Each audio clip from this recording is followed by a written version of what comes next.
What's good, y'all? Welcome to my review for the 5th episode of JoJo's Bizarre Adventure Stone Ocean. Bro, yo, I gotta say this right now. First off, I'm shocked how short my review for the last episode would be. I was like, when I was editing, I saw this video was only 13. I was like, God damn, that's short. I don't remember the last time I made a review that was that short. But hopefully this review will be, I think this review will end up being longer because of the context of this episode. Because Jesus H. Christ, I gotta say this right now. I think I would say, even though we're still early into part 6, and we're still only like a little under midway through this section of episodes that have been released so far. I would say might be one of my all-time favorite episodes of JoJo, period. Like, bro, this episode is amazing. And yo, Araki! Why you gotta be doing me like that?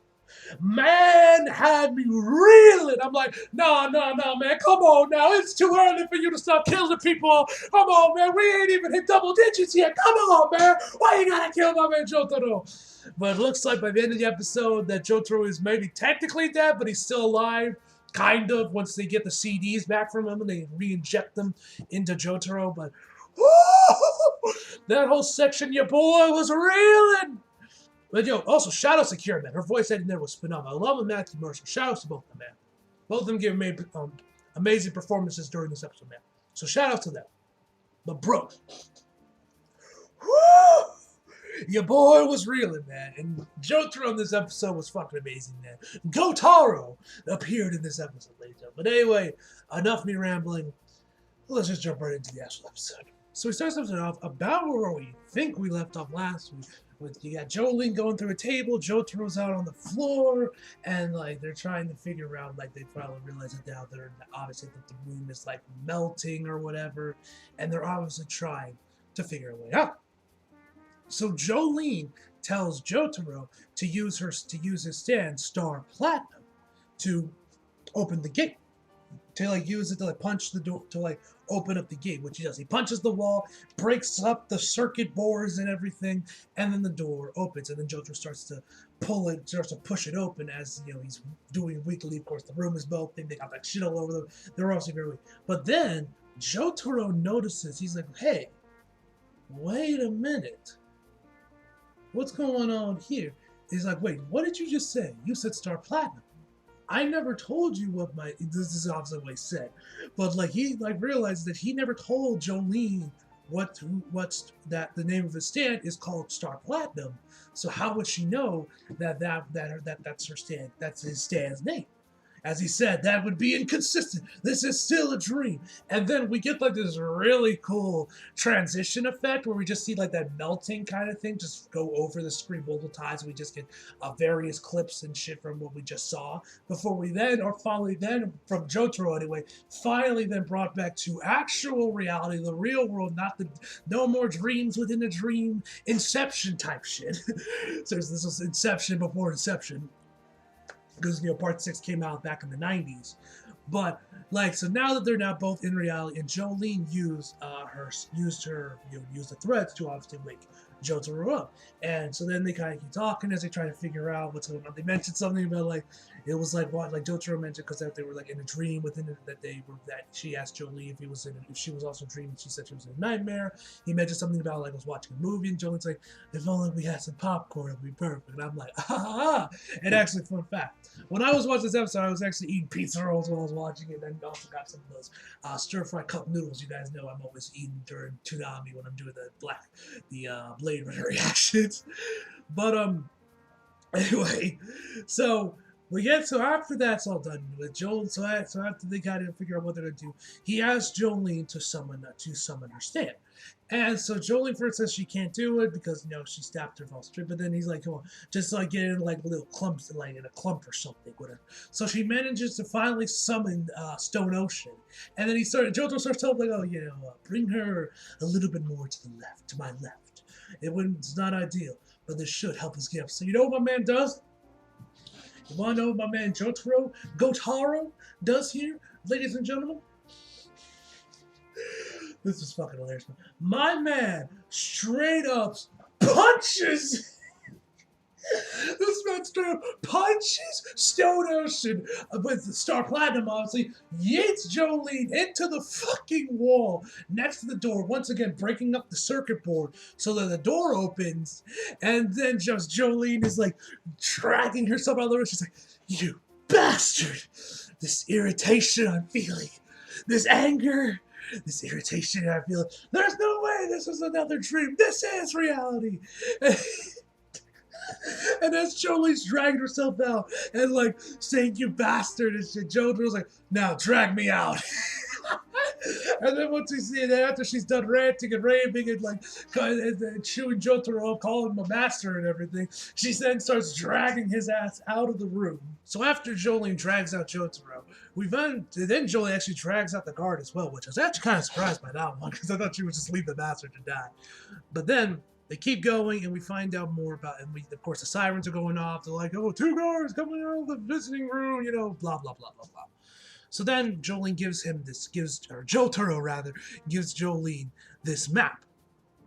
Or actually, before all this, JoJo'taro tells Jolene to like extend her hands out. She's like, "Oh, what now?" Bam, and he like uses Star Platinum to like split off, to rip off, to like split her cuffs off, so her hands are now free. So then, as they're trying to escape, Jolene hands her this map, and we figure out what's kind of like their prison break scheme to getting out of here, and they're going to be going for like this west side window, and then after that they'll be going out the outside world through a submarine because the way that window leads out is to the shore. And we find out who the summer's cover is actually from the Speedwagon Foundation, which, man, it has been a minute since we last heard them in JoJo. I think if we haven't heard of the Speedwagon Foundation since part 4, because part 5 was in Italy, it was Dio's kid. Obviously, there wasn't really any time for the Speedwagon. I don't like for the Speedwagon Foundation to even be mentioned. I don't even think there was even a mention of them. Excuse me. Even at the start when JoJo and Koichi got their little cameos at the start of it, I don't think there was even a single mention of the Speedwagon Foundation. But anyway, so it was nice to hear that. So it was nice to see it. So it was nice to hear them again. Anyway, they continue on. They get past this door, and then this weird thing happens where Jolene, as they're running out, Jolene kind of like slips on while she's going down the stairs. She kind of like trips herself a little bit for whatever reason. And once we finally get there, she's like, oh, oh, oh, and then we see like it's going like this like frame by frame, fade to black, frame thing, and then we just see JoJo, where it looks like he's like trying to maybe catch his star, but no, he like grabs something, then just lets her fall, which I was dying and laughing at that part. And then Jolene, and she's like, hey, what the hell? JoJo kneels down and be like, hey, hey, be careful, take my hand. And at first, I thought we were once again in another dream sequence. I did not think that this was reality. I thought this was another dream, because when has JoJo ever really given a shit and shown care like that, where she's like, oh, here, take my hand, be careful. We never see JoJo, so I'm thinking this is another simulation, this is another dream, this is some more inception shit. And then actually, shockingly, Jolene is like, oh, no, it's okay, I just let's see. She's like blushing and everything. It's weird how like JoJo shows her like a little bit of like kindness, or like, I don't know what the word would be, or care for her well-being, that she's like, oh, never mind, all is forgiven, and she starts blushing. And then we learn that this is real. This is not a dream, because we find out the real reason why JoJo's doing this is because he was holding the pendant. And he's like telling Jolene, hey, don't lose it. I told you this is very important. Don't lose it. What happens if it flies off somewhere? Jolene is, of course, understandably pissed by this, and she just like throws the pendant right back at JoJo and says, if it's so important, you hold it. And then JoJo tells her, hey, doesn't something feel a little off here? He tells Jolene like he notices that it feels like someone is following them quietly.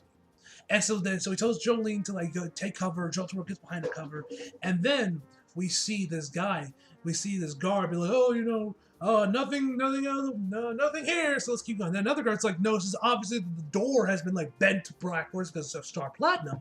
And it's like, hey, they've not gone this way. Then the other guard shoots him in the head with the silenced pistols, and we find out that it's, of course, Jean Gallier. And then he fires off a handful of shots.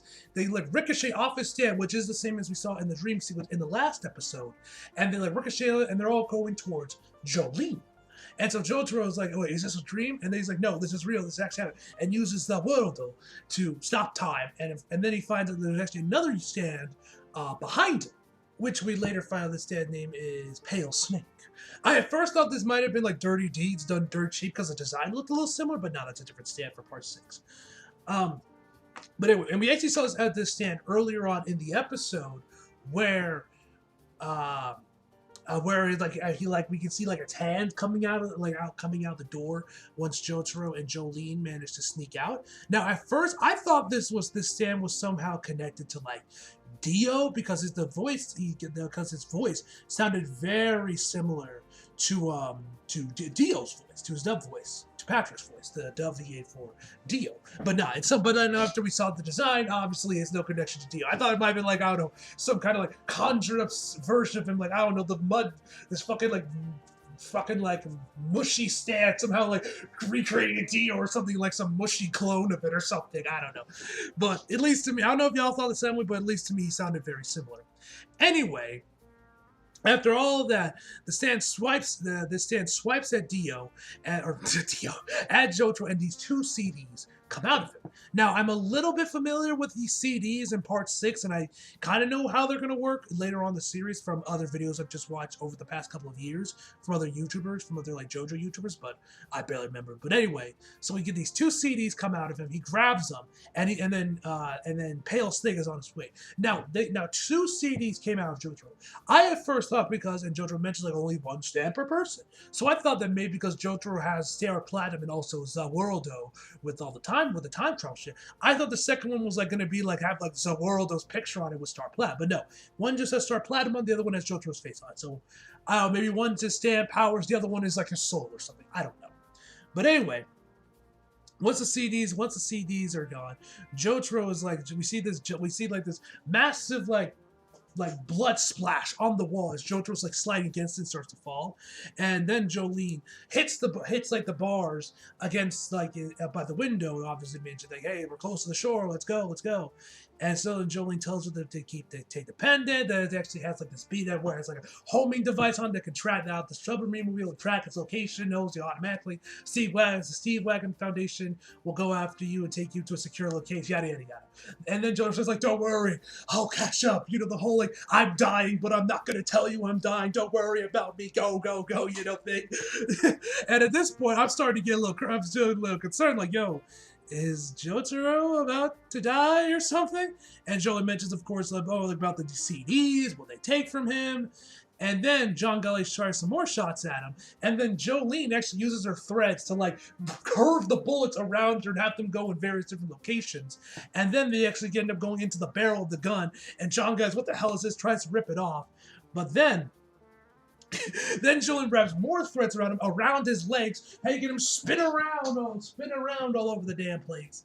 And then, after all of that, then Jolene does, of course, the whole like, and then he says, "All right, I'll drop the gun." And you can see like John Gus stands right on top of him, and he's like about to pull the trigger and shoot it, have it ricochet back to her. But Jolene, of course, being Jotaro's daughter, sees right through his trickery. And we get to the Simon Says didn't say drop it. I just want to check the angles. Oh no. You know, you get the aura beatdowns with their theme playing, badass as always, satisfying as always, man. And then Jolene mentions something about how even though in his dream he knows about what happened with the kid and everything. And then Jotaro kind of like starts praising his daughter, like, yeah, you're good. Like, I love that like kind of like small little smile he has there. Seriously, Jotaro's look right here was fucking awesome. Then we, of course, like in most animes, you get the I'm gonna say something, but y'all not gonna hear it, then I'm gonna die thing, you know? I swear, why does anime do that all the time where a character will say something but they'll mute the audio, then tell you what they say later on in the episode? Like, what purpose does that even serve, man? Is there kind of a reason? Is there like some horror just behind that trope for some reason? I get it for maybe it was like some deeper mystery going along with the show, but like this gets revealed later on in the episode, so like, why not just show it up here? But whatever.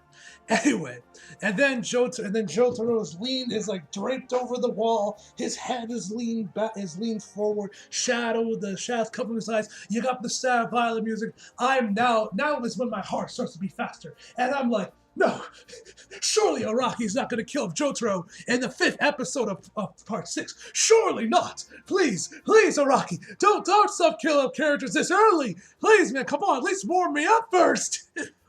So anyway, after all that, other guards start to come after them. They stick the dogs on them, which I'm surprised they did.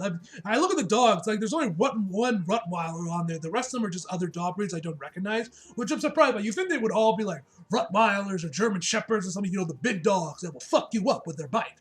But there's only one dog that I know will fuck you up, but the other one I don't recognize the breeds from. If you guys know, leave it down below in the comments. Anyway, they're finally out into the ocean, and Jolene is dragging her dad, being like, "Oh, who are these, like the star? Who is the Speedwagon Foundation? They must be technologically advanced and all this other shit." And she's thinking that they must be able to help with his wound. And so then she starts screaming like, "Where the hell is the submarine?" If I pops up, and then we look back at JoJo, and I don't know how this even happened, but he's just like chilling under the water with like the blood kind of like coming out into the water. I don't know how he even got there in the first place. Why Jolene just left him there? But anyway, she pulls him out, starts giving chest compressions, but of course nothing is working. And she's like, "This is a shallow wound. You showers your heart. You should still be alive. How is your heart not stop? How'd your heart stop beating?"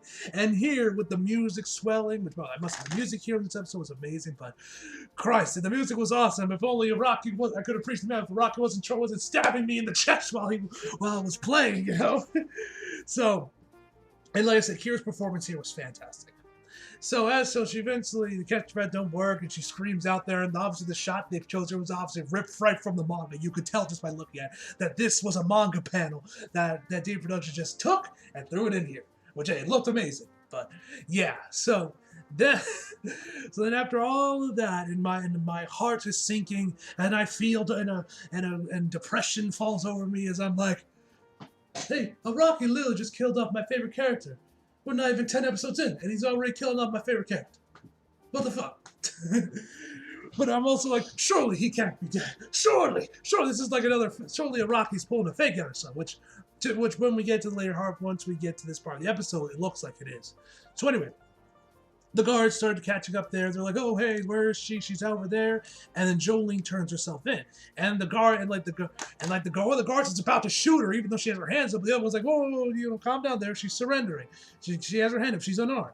And she's like, and the dude asked her if she's surrendering. She says yes. So then we end the episode off with Jolene talking with the kid, and we find out from the kid that the bone, which we did see, which actually I forgot to mention, we saw this earlier on the episode, and Jolene asked JoJo what it was, and we found that was actually a pelvis from a piece of a pelvis from a female woman, and then like it looked like he was like dipped in acid or something. We find out that this pelvis, this bone Jolene has been carrying with her this entire episode, was from this kid's dead mother. First off, ew, that's kind of gross because the corpse has to have been decomposed by this point, so kind of gross, but whatever. And we find out the kid's name is Emporium, and we also learned that how this kid is even in this prison to begin with is that his mom gave birth to him while he was in the prison, and he's basically been hiding ever since because the mushy guy, for whatever reason I'm slipping on his name already. He actually stole his mother's soul. So obviously he's most likely hiding from him.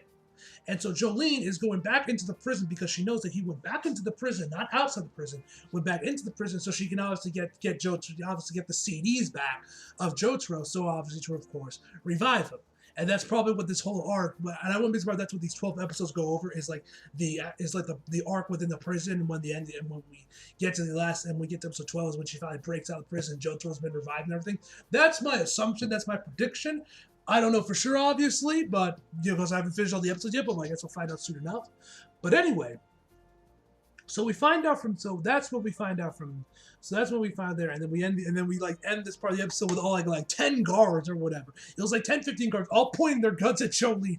A bit excessive because we already know she's unarmed, so I don't know why they need to bring in like 10 guys.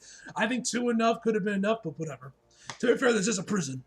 So we then get a little, I guess, post-credit scene, if you want to call it that, where we find out from Jean Gallier that actually that John goes, "Oh, we did it. We got the Mighty Star Platinum. We got the one that can stand the control time, yada, yada, yada." And we end this off where he's like looking around for his gun, like, oh, that's strange, where's my gun? And he's like, where is it? And then the mushy guy says, right here, and he shoots him in the head. And then plants the gun like right by his hand, and Menace's like, "Oh, you're the one that killed the guard." So obviously the pieces can like, you know, that the pieces fall into themselves. Where obviously the guards would say, "Oh, he killed the guard, then killed himself," because the way it was framed and everything. And then that's of course when he takes his leave, and that's where the episode ends. So, like I said, phenomenal episode of Part 6. Probably one of my all-time favorite JoJo episodes, if I'm being honest. This episode was amazing, man. A great art animation, amazing music, stellar performances from Kira and Josh and Matthew Mercer, man. The rest of the cast also did a fantastic job as well, and just an overall banger episode, man. So, overall, my final verdict for JoJo for this episode is a 10 out of fucking 10, ladies and gentlemen. So anyway, guys, hope you guys enjoyed the video. If you liked, if you did, subscribe if you're new. Follow me on Instagram and Twitter if you like it. Links down in the description box below. And as always, come back for more. See you guys next time.